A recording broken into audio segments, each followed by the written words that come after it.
नमस्कार, हरियाणा न्यूज के चुनावी शो चुनाव की बात में आपका स्वागत है। मैं हूं आपके साथ हितेंद्र। प्रदेश में विधानसभा चुनाव को लेकर के हर दिन सियासी उठापटक चल रही है। सियासी दंगल में हर दिन नए नए मुद्दों की एंट्री भी हो रही है और इन मुद्दों पर वार पलटवार भी जारी है।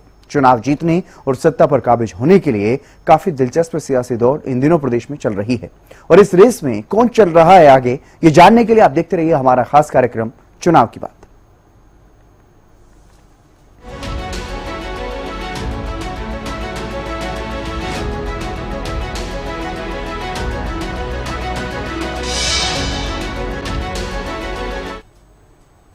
चुनाव की बात में सबसे पहले बात करते हैं सत्ता पक्ष की ओर से आ रही एक अहम खबर की। हरियाणा बीजेपी की चुनावी तैयारियों में और भी तेजी देखने को मिल रही है। पार्टी के राष्ट्रीय अध्यक्ष जेपी नड्डा ने प्रदेश चुनाव समिति का गठन किया है, जिसमें बीजेपी के प्रदेश अध्यक्ष मोहनलाल बड़ोली, सीएम नायब सिंह सैनी, केंद्रीय मंत्री मनोहर लाल, केंद्रीय राज्य मंत्री राव इंद्रजीत सिंह और केंद्रीय राज्य मंत्री कृष्णपाल गुर्जर कमेटी के मेंबर बनाए गए हैं। कमेटी में ओपी धनखड़, रामविलास शर्मा समेत कई मंत्रियों और पूर्व सांसदों समेत कई वरिष्ठ नेताओं के नाम भी शामिल हैं, यानी कि कुल मिलाकर के 20 सदस्य इस कमेटी के सदस्य जो है वो बनाए गए हैं। कमेटी में कई वरिष्ठ नेताओं के नाम हैं, जिसमें पूर्व मंत्री भी हैं, पूर्व सांसद भी हैं, वर्तमान में जो कैबिनेट मंत्री हैं राज्य में उनका नाम भी है और बड़े नेता हैं हरियाणा बीजेपी के। उन सभी बड़े नेताओं को, करीब 20 नेताओं को इस कमेटी का सदस्य बनाया गया है और मोहनलाल बड़ोली, सीएम नायब सिंह सैनी इस कमेटी के सदस्य हैं। यानी कि ये तमाम नेता मिलकर के अब चुनाव की तैयारियों को आगे बढ़ाएंगे। हरियाणा बीजेपी पूरी तरह से एक्शन मोड में नजर आ रही है और केंद्रीय नेतृत्व भी हरियाणा विधानसभा चुनाव को लेकर के पूरी तरह से सक्रिय है। इसीलिए ये कमेटी का गठन अब किया गया है और इसी पर और अधिक जानकारी हम लेंगे हमारी संवाददाता अपराजिता श्री से। अपराजिता, चुनाव समिति बनाई गई है हरियाणा बीजेपी की तरफ से। हरियाणा बीजेपी की तरफ से जो समिति बनाई गई हरियाणा विधानसभा चुनाव के मद्देनजर, इसमें कौन कौन से बड़े नेता हैं और क्या, किस तरह से, किस लिहाज से ये समिति अहम रहने वाली? बिल्कुल, बात की जाए हरियाणा बीजेपी की तो विधानसभा चुनाव के मद्देनजर काफी अहम ये समिति रहने वाली है। प्रदेश चुनाव समिति बनाया गया है, साथ ही प्रदेश चुनाव प्रबंधन समिति बनाया गया है। अगर मैं पहले प्रदेश चुनाव समिति की बात करती हूँ तो कुल 20 मेंबर्स हैं इस समिति में, जिसमें प्रदेश अध्यक्ष मोहनलाल कौशिक इस समिति में है। साथ ही मुख्यमंत्री नायब सिंह सैनी, केंद्रीय मंत्री मनोहर लाल, राव इंद्रजीत है, कृष्णपाल गुर्जर, सिद्धा यादव, साथ ही रामविलास शर्मा, ओम प्रकाश धनखड़, ज्ञानचंद गुप्ता, जेपी दलाल, धर्मवीर सिंह, कैप्टन अभिमन्यु, कुलदीप बिश्नोई, रामचंद्र जागरा, साथ ही अरविंद शर्मा और सुनीता दुग्गल, फणींद्र शर्मा, कृष्ण बेदी, उषा प्रत्याशी, साथ ही सत्यप्रकाश जरावता भी इस समिति के मेंबर हैं। तो बिल्कुल हम कह सकते हैं कि कुल मिलाकर सीनियर लीडर्स को ये समिति का हिस्सा बनाया गया है। कुल 20 मेंबर इस समिति में हैं। तो वही अगर हम बात करते हैं प्रदेश चुनाव प्रबंधन समिति की बात करते हैं तो इसमें भी अध्यक्ष मोहनलाल कौशिक रहेंगे, साथ ही कुलदीप बिश्नोई, कृष्ण पवार, वेदपाल, एडवोकेट अगर बात की जाए तो इसी प्रकार से कुल 32 मेंबर सदस्य हैं इसमें। सबसे पहले अगर अध्यक्ष की बात करते हैं तो मोहनलाल कौशिक को अध्यक्ष बनाया गया है, संयोजक बनाया गया है कुलदीप बिश्नोई को, सह संयोजक 2 को बनाया गया है यानी कृष्ण पवार, और साथ ही वेदपाल एडवोकेट को इसमें सह संयोजक बनाया गया है। इसके अलावा सदस्य बनाए गए, कई सारे सदस्य इस समिति के बनाए गए हैं। विधानसभा चुनाव के मद्देनजर अगर बात की जाए तो काफी अहम ये समिति रहने वाली है, क्योंकि किस तरीके से क्या काम रहने वाले है, किस तरीके से किसे क्या जिम्मेदारी दी जाएगी, तमाम चीजों को लेकर काफी अहम समिति रहने वाली है। चलिए, बहुत शुक्रिया अपराजिता तमाम जानकारी देने के लिए।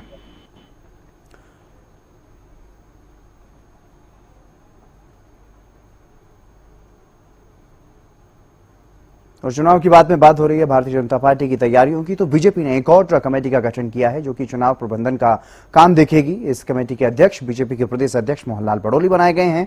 बीजेपी के राष्ट्रीय अध्यक्ष जेपी नड्डा ने प्रदेश चुनाव प्रबंधन समिति की भी नियुक्ति की है। इसमें कई वरिष्ठ नेताओं को सदस्य बनाया गया है। इसमें कुल 32 सदस्य बनाए गए हैं। कुल 32 नेता हैं जो इस समिति के सदस्य बनाए गए हैं।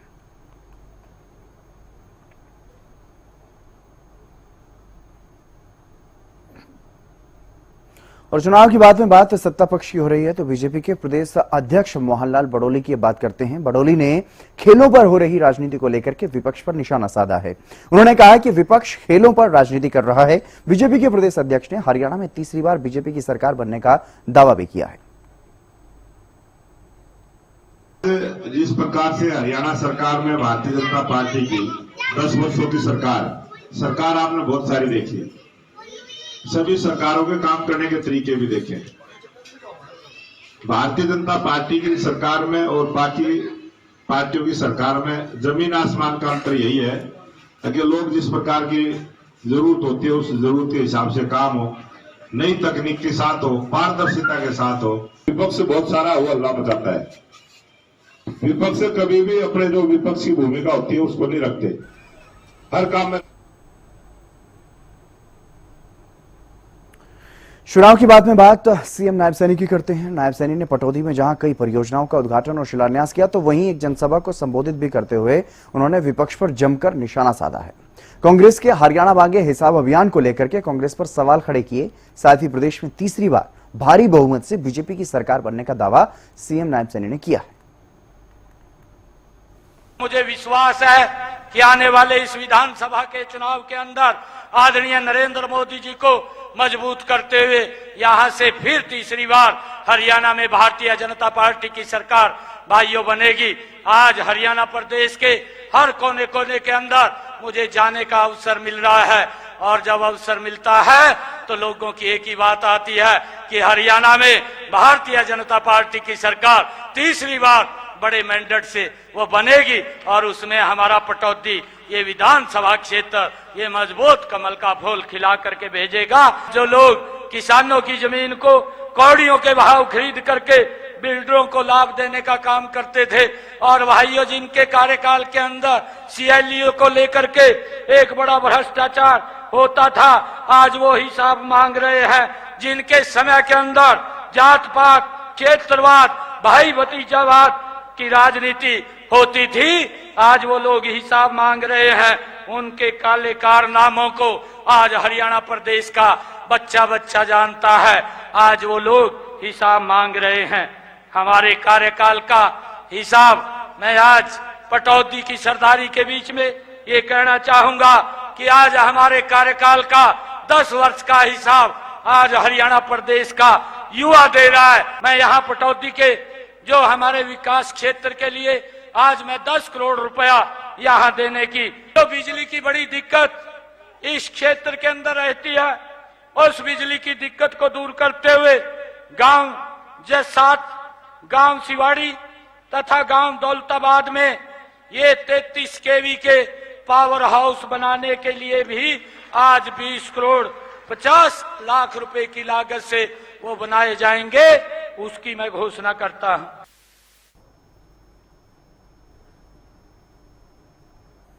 और चुनाव की बाद में बात करते हैं हरियाणा कांग्रेस की। मुख्य विपक्षी दल कांग्रेस भी पूरी तरह से चुनावी मोड में है। Haryana Congress election strategy committee की पहली बैठक हुई है जिसमें करीब 3.5 घंटे तक मंथन चला। इस बैठक में विधानसभा चुनाव के लिए रणनीति पर चर्चा हुई है। कांग्रेस के प्रदेश प्रभारी दीपक बाबरिया ने बैठक की अध्यक्षता की और बैठक में नेता प्रतिपक्ष भूपेंद्र हुड्डा, प्रदेश अध्यक्ष उदयभान समेत कई वरिष्ठ नेता मौजूद रहे। बैठक के बाद प्रभारी बाबरिया और नेता प्रतिपक्ष हुड्डा ने बैठक को लेकर के जहां जानकारी दी तो वहीं साथ ही साथ प्रदेश सरकार पर भी जमकर निशाना साधा। आज की मीटिंग में स्ट्रेटेजी के बारे में सब लोगों के महत्वपूर्ण सुझाव मिले। उसमें सबसे बड़ा एक हमारा सोचो रहा कि भारतीय जनता पार्टी जो प्रकार का दुष्प्रचार कर रही है और जो प्रकार का लोगों को गलत भरोसा दे रही है और लोगों से झूठ और फर्क फैला रही है, उसको रोकना हमारी सबसे बड़ी प्राथमिकता होगी। सर, क्या कुछ स्ट्रैटेजी बनाई गई है? क्या कुछ आप लोगों की तैयारियां हैं आने वाले दिनों में कांग्रेस पार्टी जो करने वाली है इलेक्शन को देखते हुए? इलेक्शन को देखते हुए हमारा हरियाणा मांगे जवाब वो एक पूरा हमारा बड़ा अभियान चल रहा है। वो अभियान के तहत कि लोगों को नीचे तक ले जाने का, उसको कैसे उसको ब्रशिंग कर सकते हैं, उसको कैसे कंसोलिडेट कर सकते हैं, वो चर्चा भी हुई है।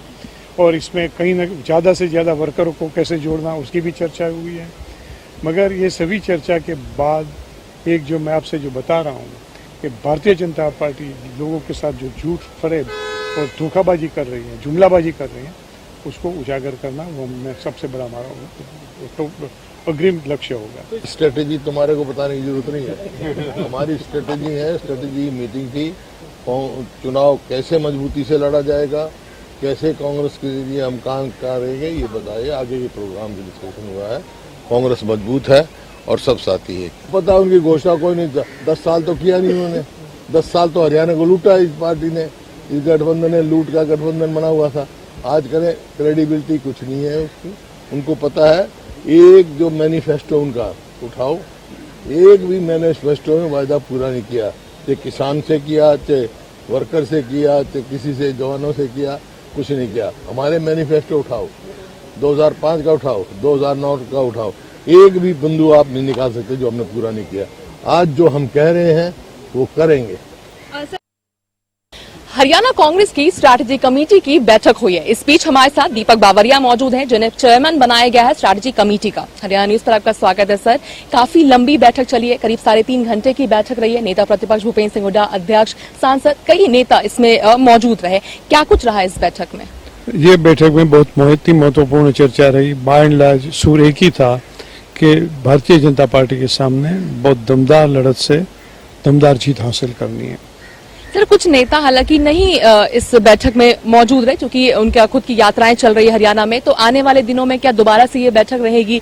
जिनसे नहीं संपर्क हो पाया, क्या दोबारा से बैठक में डिस्कशंस किए जाएंगे? वो निश्चित किया गया है कि इस प्रकार की बैठक बार बार होगी, तो वो समय पर उपस्थित रहेंगे। कोई अर्जेंट उनके कोई सुझाव होंगे तो फोन से बता देंगे, 1-to-1 टॉक पे बता देंगे, मेल से बता देंगे। सर, कोई पर्टिकुलर स्ट्रैटेजी जो डिस्कस की गई हो इस बैठक में? क्योंकि अगर हम भारतीय जनता पार्टी की बात करते हैं तो उस बैठक, अगर हम सूत्रों के हवाले से आ रही है कि कई का टिकट भी कट सकता है अगर जिसके परफॉर्मेंस सही नहीं है, तो क्या ऐसा कुछ कांग्रेस में भी देखने को मिलेगा?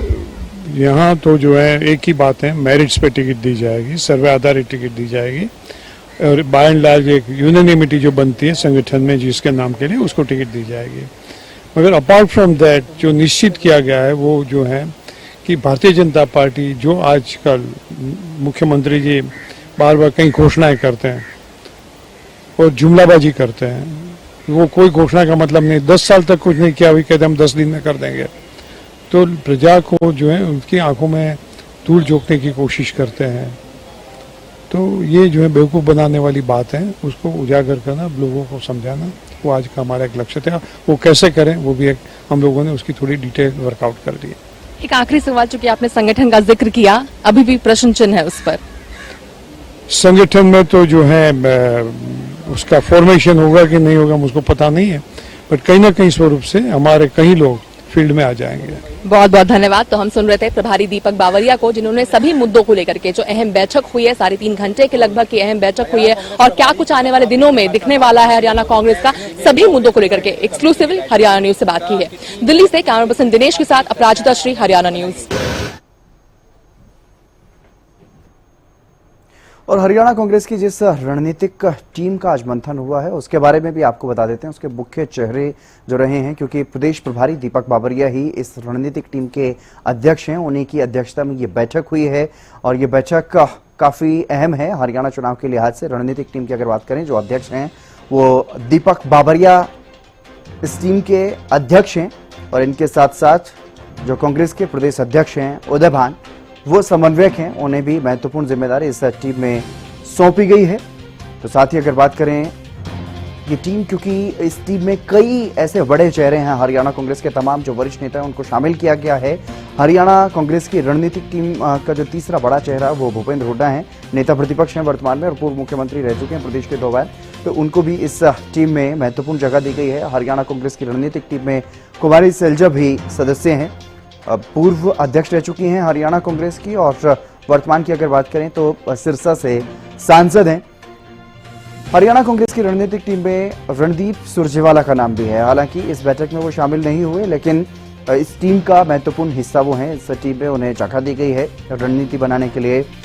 और दीपेंद्र हुड्डा रोहतक से सांसद हैं, कई बार सांसद रह चुके हैं, राज्यसभा में भी सांसद रह चुके हैं, उनको भी इस टीम में जगह दी गई है। वो भी इस बैठक में शामिल नहीं हुए जो दिल्ली में बैठक हुई है रणनीतिक टीम की, लेकिन नेता प्रतिपक्ष भूपेंद्र हुड्डा इस टीम में मौजूद रहे। और हरियाणा कांग्रेस की रणनीतिक टीम में कैप्टन अजय यादव भी सदस्य हैं, पूर्व मंत्री रह चुके हैं प्रदेश में और हरियाणा कांग्रेस के सीनियर नेता हैं। और इनके साथ साथ हरियाणा कांग्रेस की रणनीतिक टीम में वरुण चौधरी ये भी सदस्य हैं। मौलाना से पहले विधायक रहे और अब अंबाला से सांसद हैं और महत्वपूर्ण सदस्य इस टीम के मुख्य चेहरों की बात हम कर रहे हैं। हरियाणा कांग्रेस की रणनीतिक टीम के जो मुख्य चेहरे हैं, आफ्ताब अहमद उपनेता प्रतिपक्ष हैं सदन में, विधानसभा में, और ये भी हरियाणा कांग्रेस के वरिष्ठ नेता हैं और टीम में इन्हें भी अहम स्थान दिया गया है। चौधरी बीरेंद्र सिंह हरियाणा कांग्रेस के वरिष्ठ नेता हैं, पूर्व केंद्रीय मंत्री भी रह चुके हैं और पूर्व में प्रदेश अध्यक्ष भी रह चुके हैं कांग्रेस के।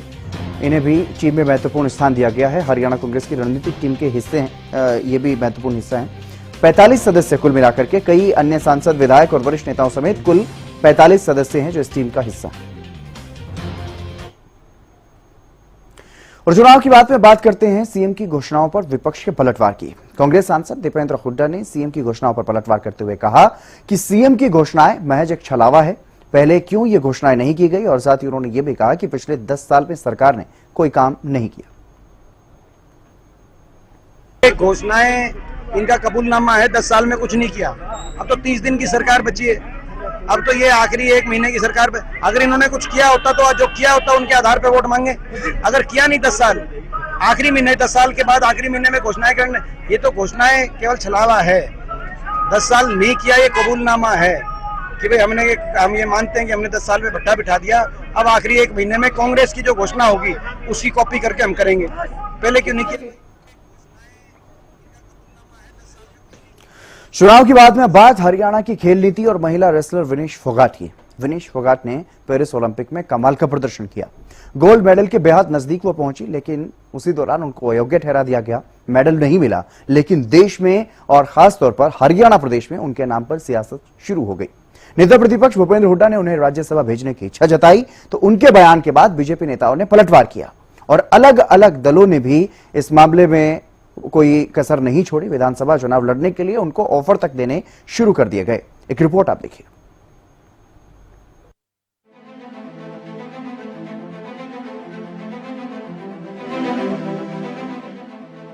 पेरिस ओलंपिक में शानदार प्रदर्शन के बावजूद फाइनल मैच से ठीक पहले डिस्क्वालीफाई हुई विनेश फोगाट पर प्रदेश में सियासी पारा हाई है और इसकी शुरुआत तब हुई जब नेता प्रतिपक्ष भूपेंद्र हुड्डा ने एक बयान दिया जिसमें वो ये कह रहे हैं कि अगर कांग्रेस के पास पर्याप्त संख्या बल होता तो विनेश को राज्यसभा में भेज दे। इसका समर्थन कांग्रेस सांसद दीपेंद्र हुड्डा ने भी किया है।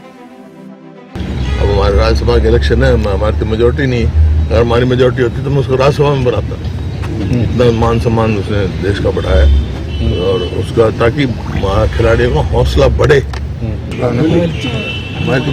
हमारे तो नंबर नहीं है, 28 MLO से हम नहीं बनेंगे, तो मैं तो कहा था अगर हमारे नंबर होते तो आज मैं इसको विनेश को भेजता, ताकि जो उसके साथ जाती हुई है या जो भी हुआ कारण हुआ है, गोल्ड मेडल लेके देश की जो हुड्डा साहब ने आज एक बड़ी बात कही है। उन्होंने कहा है कि अगर संख्या होती कांग्रेस के पास तो देश का जिस तरीके से गौरव विनेश, हमारी बहन विनेश ने बढ़ाने का काम किया है, तो मैं समझता हूँ उनसे उपयुक्त कोई और नहीं होता। अगर हमारे पास संख्या होती तो हम उनको जो है उनसे बात करते कि अगर उनकी इच्छा होती तो हम उनको लाते। बाकी ये बात हुड्डा साहब ने जो कही है, हुड्डा पिता पुत्र के इस बयान पर बीजेपी ने पलटवार किया। सीएम नायब सैनी ने हुड्डा के बयान पर पलटवार करते हुए उन्हें नसीहत दी और साथ ही विनेश फोगाट के लिए सिल्वर मेडल विजेता का सम्मान और सुविधाएं देने का ऐलान भी किया। देखिए, विनेश फोगाट हमारी बेटी है और हमें हरियाणा को तो नाज है, परंतु देश को भी अपनी बेटी के ऊपर नाज है, क्योंकि कोई दिक्कतें आ जाती हैं, उस दिक्कत के कारण क्योंकि उसे उससे बाहर रहना पड़ा है, फिर भी हमने ये निर्णय किया है कि जो भी विनेश फोगाट को जो सिल्वर मेडल के अनुरूप जो भी सुविधाएं होंगी, उस सुविधा के लिए मैंने ये ट्वीट किया था कि हम अपनी बेटी को देंगे। उसके हौसले को हम कैसे कम होने देंगे? हमारी जुझारू बेटी है और उस बेटी ने हरियाणा का तो नाम ऊंचा किया है, परंतु भारत का नाम भी उसने ऊंचा किया है। हम बेटी के साथ हैं, मैं उसको बधाई देता हूं। देखिए, भूपेंद्र सिंह हुड्डा और ये विपक्ष के लोग, ये हर वर्ग के अंदर राजनीति घुसोते हैं। हमारे जो स्पोर्ट्स के खिलाड़ी हैं उनके अंदर भी राजनीति कर रहे हैं। मैं ये कहना चाहूंगा कि इस राजनीति से दूर रहें। हमारी बेटी, वो जुझारू बेटी है विनेश फोगाट, और हमारी सरकार जितना खिलाड़ियों के लिए हमारी सरकार ने किया है, जो पॉलिसियां हमारी सरकार ने बनाई है, जो लाभ दे रहे हैं, उनके हौसले को बढ़ाने के लिए काम कर रहे हैं। खाली झूठ नहीं बोलना चाहिए, गुमराह नहीं करना चाहिए, क्योंकि इनके पास नीति नहीं। ये बोल तो सकते हैं, ये झूठ तो फैला सकते हैं, परंतु ये करने के अंदर इनकी मंशा नहीं है, इनकी नीयत नहीं है, इनकी नीति भी नहीं है। इतना ही नहीं, प्रदेश के खेल मंत्री संजय सिंह ने हुड्डा पर निशाना साधते हुए ये कहा कि वो सिर्फ राजनीति करना जानते हैं। कांग्रेस ने कभी खिलाड़ियों के बारे में नहीं सोचा और साथ ही साथ मीडिया रिपोर्ट्स की माने तो खेल मंत्री ने उनका राजनीति में स्वागत भी किया और विधानसभा चुनाव लड़ने का ऑफर दिया। मैं कहना चाहता हूं, भूपेंद्र सिंह हुड्डा जी से पूछना चाहता हूं कि आज से पहले भी, चलो 2014 से पहले उनकी सरकार थी और हमारे योगेश्वर दत्त और बबीता फोगाट जो हमारे देश के रत्न थे, उनको जो भारतीय जनता पार्टी ने उनको चुनाव लड़ाया, उनको सम्मान दिया, उनको जो भी सुविधाएं देने का काम किया, उस टाइम भूपेंद्र सिंह हुड्डा कहाँ थे? सिर्फ एक राजनीति, एक भाषण या राजनीतिक घोषणाएं करने का वो काम कर रहे हैं। उनका समय था जब मैं कहता हूँ उन्होंने कितने खिलाड़ियों को उन्होंने राज्यसभा भेजा, कितने खिलाड़ियों को उन्होंने लोकसभा में चुनाव लड़ाया, वो अपने परिवार से आगे निकल नहीं रहे। अभी विनेश फोगाट को लेकर सियासी खेल शुरू ही हुआ है। इतने में ही बस नहीं हो जाती। विनेश फोगाट को लेकर आम आदमी पार्टी ने भी मौके पर चौका मारने की कोशिश की। आप देश में भी लड़े और विदेश की धरती के अंदर भी लड़े। आपने यहां भी षड्यंत्र किया और विदेश की धरती पे भी षड्यंत्र किया, परंतु इस हरियाणा की बेटी, इस देश की बेटी विनीशा फोगाट से मैं कहना चाहता हूं, आप फाइटर हैं। आप जंतर मंतर पे भी लड़े थे और आप पेरिस के अंदर भी लड़े।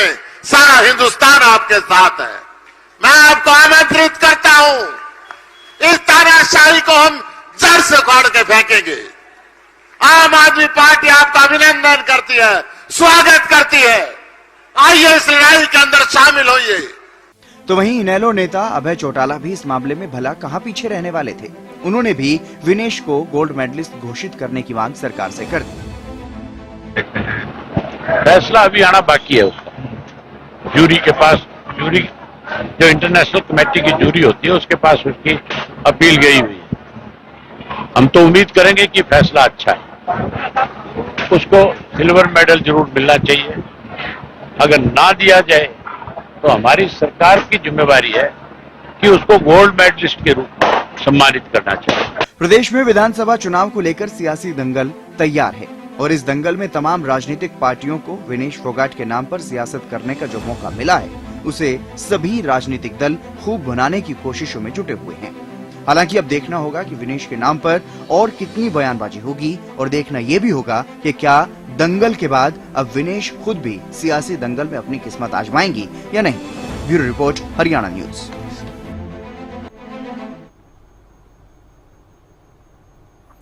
और चुनाव की बात में अब बात करते हैं जेजेपी की। दरअसल जेजेपी विधायक रामकुमार गौतम का बड़ा बयान सामने आया है। उन्होंने दावा किया कि दुष्यंत चौटाला का पिछली बार उन्होंने समर्थन किया तो उचाना से अच्छे मार्जिन से वो जीत गए और अन्य जगहों पर भी उन्हीं के साथियों ने जेजेपी का साथ दिया तो 10 विधायक आ गए थे, लेकिन दुष्यंत ने अकेले ही सारा माल लूटा। तो ऐसे में इस बार उनकी जीत नहीं होगी, यह दावा किया है जेजेपी विधायक रामकुमार गौतम ने। 2 बार एमएलए बना दिया, एक बार दुष्यंत की वजह से। दुष्यंत की वजह से ये नहीं कि दुष्यंत ने मेरे को एहसान कर दिया और सुकमाए बनाए, वो भी बना दिया, लेकिन वो तो मौज कर गया 30 साल एक अच्छे काटे। हमने उनके निभांडा रीली कर दे अपने काम में, खातर म्यूचुअल ट्रांसफर भी नहीं हो, उसमें भी महीने काट दे। हमारे जो साथी हैं जो कुछ यहाँ भी आए हुए, उन्होंने थे वो जुलाना में थे, उचाना में थे, कहीं भी थे, सारे मेरे कहने से उन्होंने मेरा मान रखा, वोट दिए जब उसके 10 आए, नहीं तो 10 को लिया मैं। वो एक दिन ये बोला विधानसभा मेरे को, बोला जी आप बार बार कहते हो कि भाई मैंने इनको बनाया फलाना कराया, आप इस्तीफा दे दो। अरे मगर तू तो मांगता है कुछ नहीं, तय इस्तीफा दे देना है। तो इसकी माँ से आ रहा था पहले, ये जीत रहा तू 40-47 से, और मगर बेटा खर्चे काट लिए इतने कितने जितने काट लिए रुपया ने तो बुना थे, इंग्लैंड में नाश्ते कर लिए, पर मेरा बेटा बात से गए सारा ले भाई वांड है जगह जगह रुपये दिखाते, इसलिए हमारे भाई रूस रहेंगे। और चुनाव की बात पूर्व सीएम और इनेलो सुप्रीमो ओपी चौटाला की करते हैं। ओपी चौटाला ने प्रदेश सरकार पर निशाना साधा और कहा कि मौजूदा सरकार से लोग दुखी हैं, परेशान हैं। उन्होंने कहा कि प्रदेश सरकार पूरी तरह से फेल रही है। हरियाणा के लोग बदलाव का मन बना चुके हैं और साथ ही उन्होंने अपनी सेहत को लेकर के ये कहा कि वो पूरी तरह से ठीक हैं और 115 साल तक ऐसे ही रहेंगे। इस प्रदेश का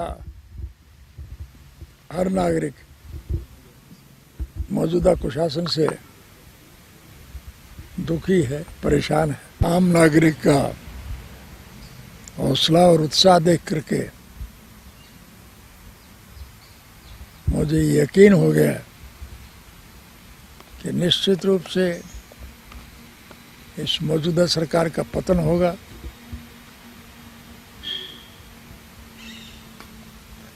और आज ये बात मैं नहीं कह रहा हूं, हमारे विरोध पक्ष के लोग भी इस बात को मान के चलते हैं और देश की दरो दीवार पे एक बात लिखी जा चुकी है कि जब भी चुनाव होंगे हरियाणा में मौजूदा सरकार का अंत होगा।